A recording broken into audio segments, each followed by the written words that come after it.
Hello everyone, welcome to my class Literary Lessons and Essays.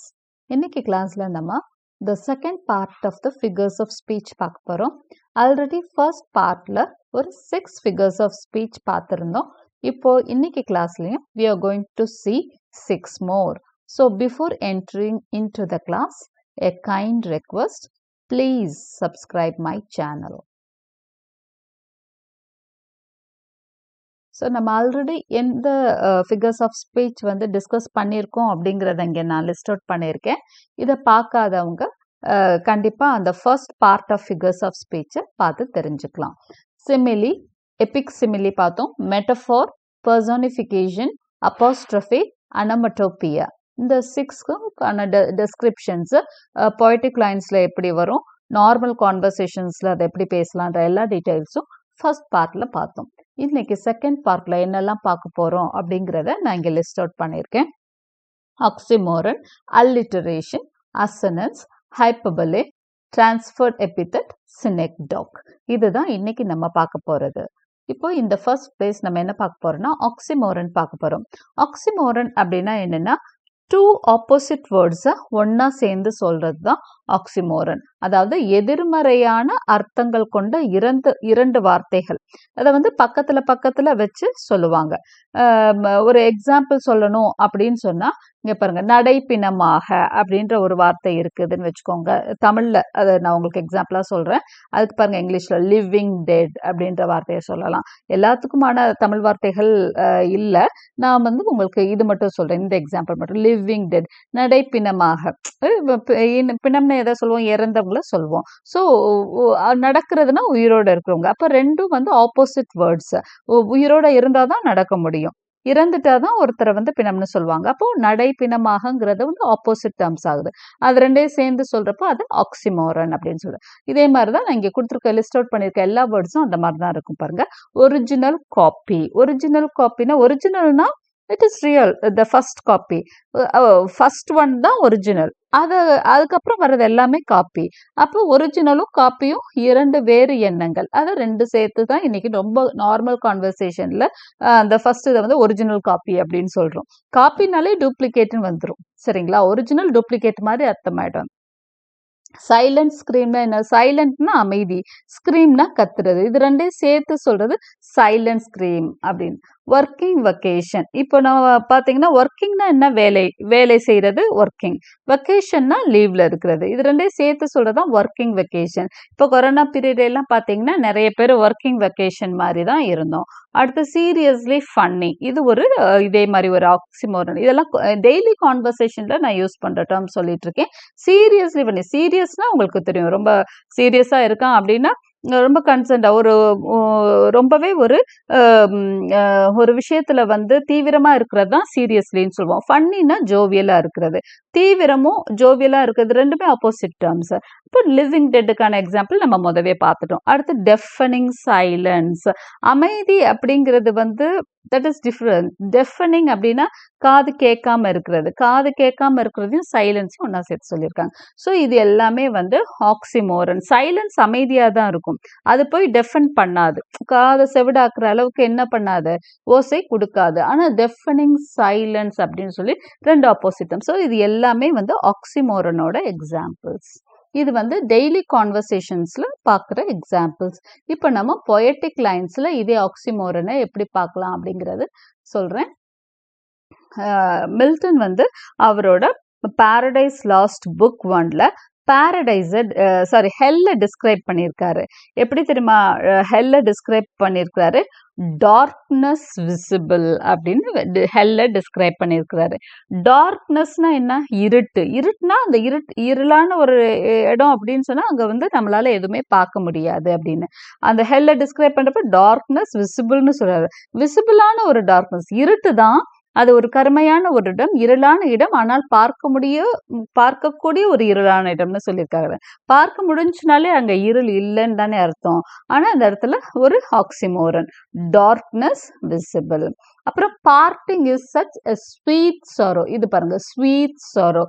sorrow அப்படின்னா சோகம், ஸ்வீட்னா இனிமையானது, இனிமையான சோகம்.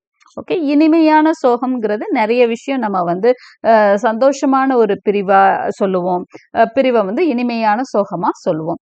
ஓகே, ஃபாரினே போறாரு, ஒரு பையன் போறாரு அப்படின்னு சொன்னா அந்த இடத்துல வந்து ஒரு பேரண்ட்டுக்கு கிடைக்கிறது ஒரு ஸ்வீட் சாரோ தான். பையன் போய் நல்லா இருக்கணும் அப்படிங்கிறது இருந்தாலும் பிரிவு அப்படிங்கிற துயரமும் வாட்டும். ஸோ அது வந்து ஒரு ஸ்வீட் சாரோ. அப்புறம் இது ஒரு பொயட்டிக் லைனு, இதுவுமே நல்லா இருந்தது பாருங்க. His honour rooted in dishonour stood and faith unfaithful kept him falsely true அப்படின்னு இருக்கு. ஹானர் இன் டிஸ்ஹானர் ஸ்டுட், அவரோட மரியாதை அவமரியாதையின் மேல் நின்றது அப்படின்றது. நம்பிக்கை அவநம்பிக்கையின் மேல் நின்றது. இட் இஸ் ஃபால்ஸ்லி ட்ரூ, உண்மையின் மேல் பொய்யின் மேல் நின்ற ஒரு உண்மையவன் அப்படின்னு யாரையோ டிஸ்கிரைப் பண்ற மாதிரி, போயிட்டு டிஸ்கிரைப் பண்ற மாதிரி ஒரு சென்டென்ஸ் இது. ஸோ இது எல்லாமே பார்த்தீங்கன்னா எல்லாமே ஆக்சிமோரன்ல இந்த ஃபுல் சென்டென்ஸுமே இருக்கு. ஓகே, ஆப்போசிட் வேர்ட்ஸ் சொல்லி சொல்லி ஒரு விஷயத்தை டிஸ்கிரைப் பண்றாங்க. ஸோ இதுதான் பொயட்டிக் லைன்ஸ்ல ஆக்சிமோரன் வந்திருக்கக்கூடிய இடங்கள். அடுத்ததா அசனன்ஸ், சாரி alliteration. alliterationனா என்னன்னு பார்க்கலாம். alliteration in prosody the repetition of consonant sounds at the beginning of words or syllables. அதாவது ஒவ்வொரு வார்த்தையிலையும் ஒரு சாங் அப்படின்னு எடுத்துக்கிட்டீங்கன்னா அந்த ஒவ்வொரு வார்த்தையோட முதல் எழுத்தும் கான்சனண்டா இருக்கும். கான்சனன்ட்னா என்ன? மெய்யெழுத்துக்கள். மெய்யெழுத்துக்கள் வந்து ஃபர்ஸ்ட் வரும், அதாவது ஒரே விதமான மெய்யெழுத்துக்கள், ஒரே மாதிரியான பீல ஆரம்பிச்சா எல்லாமே பீல ஆரம்பிச்சிருக்கும். அதே மாதிரி சீனா எல்லாமே சீல, அந்த மாதிரி ஒரே வார்த்தையில ஒரு கான்சனன்ட் ஆரம்பிச்சிருந்தா அதை வந்து அல்லிட்டரேஷன் அப்படின்னு சொல்லுவோம். அதுக்கான எக்ஸாம்பிள்ஸ் பாருங்க. The sweet birds sang, இது கூட ஒரு சிம்பிளான ஒரு அல்லிட்ரேஷன் தான். இது வந்து நார்மலான ஒரு கான்வர்சேஷன்ல பேசுற ஒரு அல்லிட்ரேஷன் தான் இங்க போட்டிருக்கேன். இது பாருங்க, இது வந்து ரொம்ப ஃபேமஸான எக்ஸாம்பிள் அல்லிட்ரேஷனுக்கு சொல்றது. Peter Piper picked a peck of pickled peppers. பீன்ற வார்த்தை பாருங்க, இது வந்து ஒரு கான்சனன்ட், பீங்கிறது ஒரு மெய்யெழுத்து. அது பாருங்க எல்லா இடத்துலயும் வந்திருக்கு, எல்லா வேர்டோடையும் ஃபர்ஸ்ட் சென்டென்ஸா வந்திருக்கு. Peter Piper picked the peck of pickled peppers. So this is an alliteration. அப்புறம் this is an alliteration. இங்க பாருங்க, டங் ட்விஸ்டரா கூட நிறைய alliteration வரும். டங் ட்விஸ்டர்ஸ்னு சொல்லுவாங்களா, இதை சொல்லி பாருங்க அப்படின்னு கஷ்டமான இதை சொல்லுவாங்களா, அதெல்லாம் பெரும்பாலும் alliteration தான். A good cook could cook as many cookies as a good cook who could cook cookies. இதுல பாத்தீங்கன்னா இந்த கூ அப்படிங்கிற வார்த்தை, அதாவது சீன்ற வேர்டா இருக்கலாம், பட் ப்ரொனன்சியேஷன் வந்து கே சவுண்ட் வரும். சீக்கான ப்ரொனன்சியேஷன் வந்து கேயா இருக்கும்.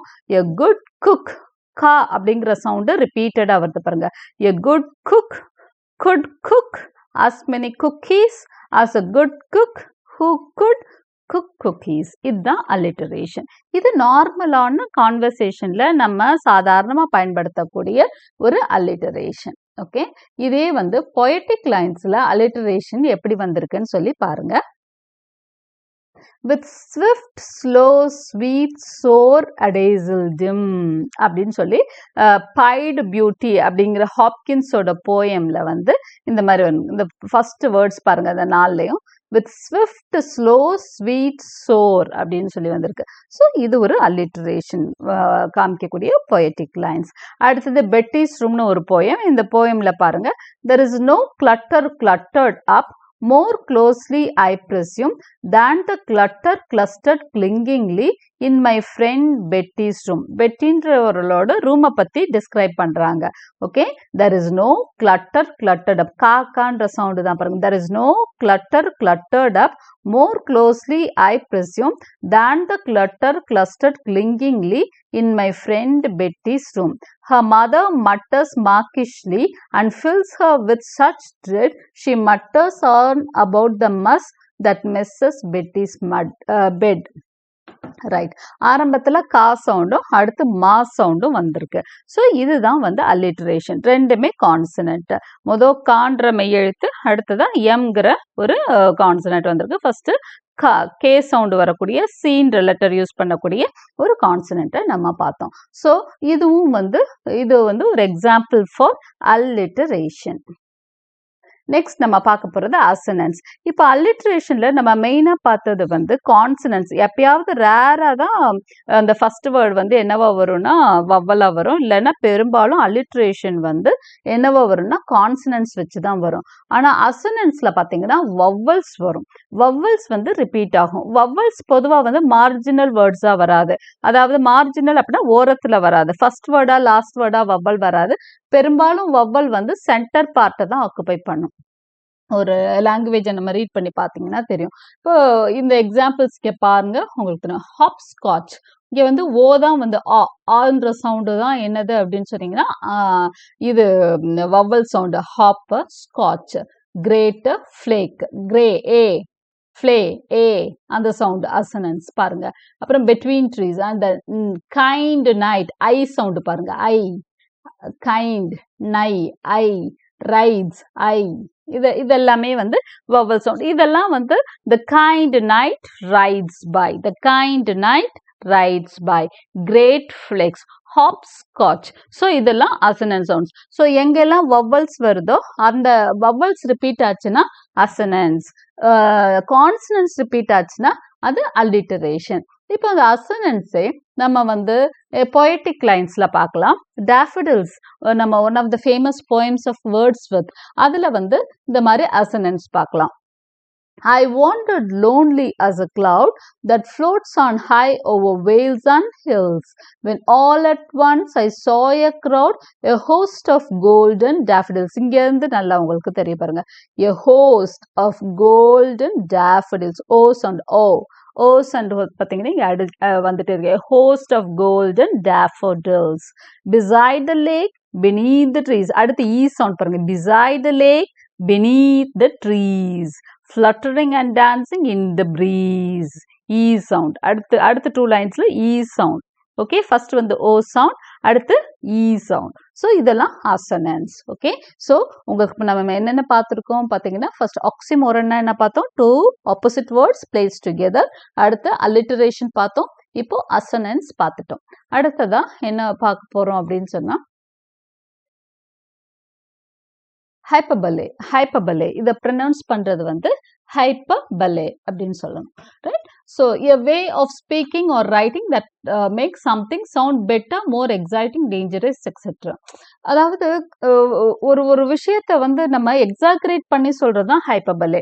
ரொம்ப அதிகப்படுத்தி சொல்றது. நார்மலாவே அதை நம்ம ஃபார் எக்ஸாம்பிள் நம்ம உனக்காக நான் காலமெல்லாம் காத்திருந்தேன் அப்படின்னு சொல்லி ஒரு வார்த்தை சொல்றோம், ஒரு சென்டென்ஸ். இது வந்து ரொம்ப காமனா யூஸ் பண்ற ஒரு டேர்ம்.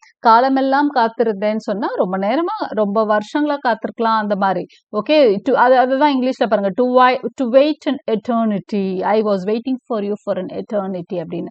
அப்புறம் I have seen the movie 1,000 times, இந்த படமா 1000 தடவை பார்த்துட்டேன் அப்படின்னு சொல்லி நம்ம சொன்னோம்னா it doesn't mean that you have seen the movie 1,000 times literally. சும்மா ஒரு 4-5 தடவை பார்த்துருக்கீங்க அப்படின்னா அதை எப்படி சொல்வோம் அப்படின்னா, ஐயோ திரும்ப திரும்ப பார்த்து போர் அடிச்சிருச்சுங்கிறத சொல்றது தான் I have seen the movie 1,000 times. I am so hungry that I could eat has. ஐயோ எனக்கு பயங்கர பசி, யானை பசி எடுக்குது அப்படின்லாம் சொல்லுவோம் இல்லையா, அதுதான் வந்து I am so hungry that I could eat a horse. She is as old as hills. ஐயோ 7 கழுத வயசாயிடுச்சு அப்படின்னு சொல்லுவோம் ஒருத்தவங்களை பார்த்துட்டு. அதுக்கான இங்கிலீஷ் டேர்ம் பாருங்க, இது வேற மாதிரி. She is as old as hills. It cost him an arm and leg. இதை தமிழ்ல எப்படி சொல்லுவோம் தெரியுங்களா? என் தலையை அடமானம் வச்சாவது நான் வாங்கிடுவேன் அப்படின்னு சொல்லுவாங்க ஏதாவது ஒரு விஷயத்த.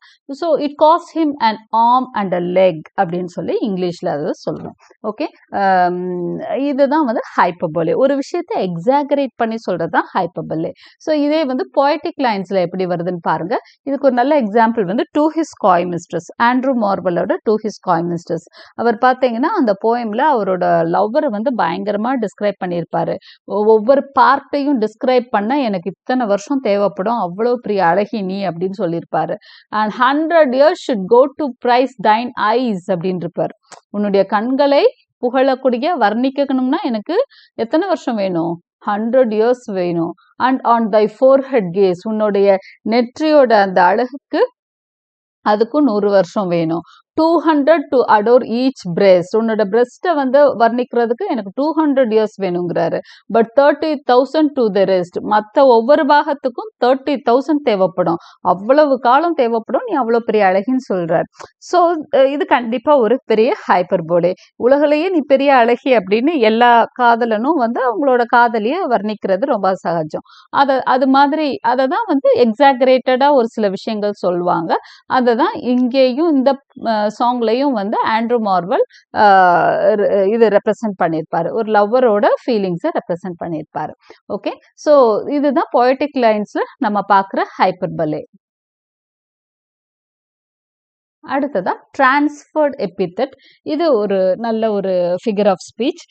இதுல என்ன ஆகும் அப்படின்னா, இதுவும் ஒரு எபித்தட் இல்லைன்னா ஒரு ஃப்ரேஸா இருக்கும். ஒரு 2 வேர்ட்ஸ் ஆர் 3 வேர்ட்ஸ் இருக்கும். இது என்ன ஆகும்னா, ஒரு மீனிங்கை இன்னொரு மீனிங்கை மாற்றி சொல்கிறது தான் transferred epithet. Transferred epithet is when an adjective usually use to describe one thing is transferred to another. ஒரு விஷயத்தை சொல்லக்கூடிய ஒரு அட்ஜெக்டிவ். அட்ஜெக்டிவ்னா என்ன? that qualifies a noun is an adjective. ஒரு நவுனை வந்து அழகுபடுத்துகிற சொல்ல அட்ஜெக்டிவ்னு சொல்லுவோம்.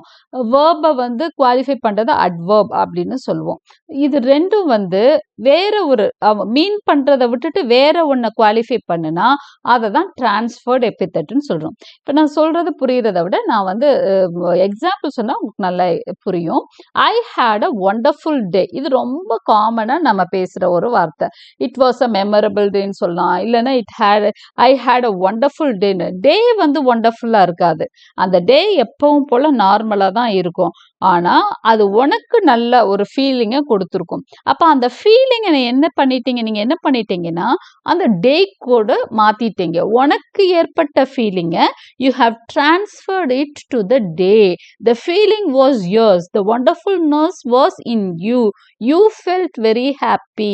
But you have given the happiness to the day. அப்போ இந்த இடத்துல டிரான்ஸ்ஃபர் பண்ணிட்டீங்க. உங்களுக்கு வந்த ஃபீலிங்கை டேக்கு டிரான்ஸ்ஃபர் பண்ணிட்டீங்க. இதுதான் டிரான்ஸ்ஃபர்ட் எபித்தட். இன்னொரு எக்ஸாம்பிள் பாருங்க. ஐ ஹேட் அ ஸ்லீப்லெஸ் நைட் அப்படின்னு சொல்லுவோம். ஐயோ தூங்கா இரவுகள் அப்படின்னு சொல்லுவோம். ஓகே, இரவுகள் தூங்காமல் இருக்குமா? அப்படி கிடையாது. இரவுனால எல்லாரும் தூங்கத்தான் செய்வோம். பட் நைட்டுக்கு அந்த குவாலிட்டி கிடையாது. நீ தூங்கலை, அதனால அந்த அந்த எபித்தட் என்ன பண்ணிட்ட, நீ அதை கொண்டு போய் நைட்டு மேலே திணிச்சிட்ட. ஐ ஹேட் அ ஸ்லீப்லெஸ் நைட்டுன்னு தானே சொன்னோம். But I was very sleepless last night அப்படின்னு சொல்லலாம். ஆனால் நைட்டுக்கே வந்து என்ன பண்ணுறீங்க, அந்த குவாலிட்டியை கொடுக்குறீங்க. தூங்கா இரவு அப்படின்னு கொடுக்குறீங்க. அப்போ அந்த இடத்துல அது என்னவாயிடுச்சு அப்படின்னா டிரான்ஸ்ஃபர்ட் எபித்தட்டா மாறிடுச்சு. சரி, இந்த டிரான்ஸ்ஃபர்ட் எபித்தட்டை எப்படி வந்து நம்ம பொய்டிக் லைன்ஸ்ல எழுதியிருக்காங்க போயட்ஸ்ன்னு பார்க்கலாம். எலிஜி ரிட்டன் இன் அ கண்ட்ரி சர்ச்யார்ட். இது வந்து தாமஸ் கிரேயோட ஒரு ரொம்ப ஃபேமஸான போயம். இதுல வந்து ஃபர்ஸ்ட் ஸ்டான்ஸாலேயே இந்த மாதிரி ஒரு 2 லைன்ஸ் வரும். The plowman homeward plods his weary way and leaves the world to darkness unto me. அவர் வந்து போயட் வந்து ஒரு கல்லறையின் மேல உட்காந்துட்டு அந்த கல்லறை தான் அன்னைக்கு ஃபுல்லா அந்த எலிஜி வந்து என்னன்னா வில்லேஜ் மக்களோட ஒரு இறந்து போனவங்களை பத்தி பாடுற பாட்டு தான் எலிஜி ரிட்டர்ன் கண்ட்ரி சர்ச்யார்ட். ஸோ அவர் என்ன பண்ணுவாருன்னா அங்கே உட்காந்துட்டு அந்த ஈவினிங் பொழுது சாய அந்த ஈவினிங் வர வர நடக்கிற செட்டிங்கை வந்து டிஸ்கிரைப் பண்ணிட்டு இருப்பாரு. செட்டிங் தான் ஃபர்ஸ்ட் அந்த அட்மாஸ்பியர் டிஸ்கிரைப் பண்ணிட்டு இருக்கப்போ த பிளவுமேன் ஹோம்வர்ட் plods his weary way. அதாவது விவசாயி அவன் எப்படி நடந்து போறான், வீட்டுக்கு போறான், மெதுவா நடந்து போறான். ஹிஸ் வியரி வேன்ற வியரி அப்படின்னா டயர்ட். ஓகே, வியரினா டயர்ட், வேனா வலி. ஓகே, டயர்டான வழியில் நடந்து போறான்னா வழி டயர்டா இருக்குமா? அவன் செல்லும் வழி வந்து கண்டிப்பா எப்படி இருக்காது, சோர்வடைந்து இருக்காது. சோர்வடைந்த வழியில் நடந்து செல்கிறான் அப்படின்னு சொன்னா the way is not tired. வழி ஒன்றும் சோர்வடைந்து இருக்காது. அவன் செல்லும் வழி ஒன்றும் சோர்வடைந்து விடவில்லை, இவன் சோர்வடைந்து இருக்கிறான். அவன் என்ன பண்ணிட்டாரு இந்த இடத்துல, அவனோட சோர்வை கொண்டு போய் வழி மேல திணிச்சிட்டார். ஓகே, இது வந்து பொயட்டிக் எக்ஸ்பிரஷன் தான், அழகு சேர்க்கிறது, போயம்க்கு அழகு சேர்க்கிற ஒரு வார்த்தை. ஹி டிராவல்ஸ் ஹிஸ் வியரி வே, அவன் அந்த சோர்வான வழியில் பயணம் செல்கிறான் அப்படின்னு சொன்னா அவன் சோர்வா இருக்கான், அதை கொண்டு போய் அந்த இன்னொரு விஷயத்து மேல திணிச்சிட்டாரு. ஓகே, ஸோ இதை தான் வந்து we call this as transferred epithet.